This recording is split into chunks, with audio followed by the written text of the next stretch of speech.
आज एक बड़ा ही अहम सवाल पूछा गया है कि ये जो दुकानदार बेनज़ीर इनकम सपोर्ट की सर्विस मुहैया कर रहे हैं, ख़वातीन को पैसे दे रहे हैं और इसके बदले इजाफ़ी कमीशन वसूल करते हैं, यानी 1000 लेते हैं या 500 या इससे कम या ज़्यादा लेते हैं, क्या ये जायज़ है या नाजायज़ है? तो याद रखें, ये जो दुकानदार जो अमला ये सर्विस मुहैया कर रहा होता है, ये कंपनी से कमीशन वसूल कर रहा होता है, यानी ये अपनी तनख्वाह लेते हैं, ये अपनी मजदूरी लेते हैं, जिसकी वजह से ये आगे डिवाइसेस के ज़रिए ख़वातीन को पैसे देते हैं। तो अब मसला ये है कि ये जो कमीशन वसूल करते हैं ये जायज़ है या नहीं। तो याद रखें, बड़ा आसान सा मसला है।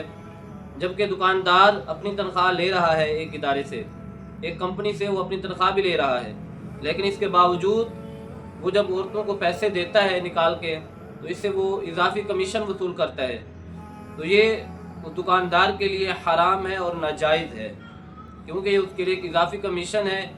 हालांकि जिस इदारे के तहत वो काम कर रहा है, जिस कंपनी के तहत वो काम कर रहा है, औरतों को पैसे निकाल के दे रहा है, वो इसकी तनख्वाह हासिल कर रहा है, उसको अपनी मजदूरी मिल रही है।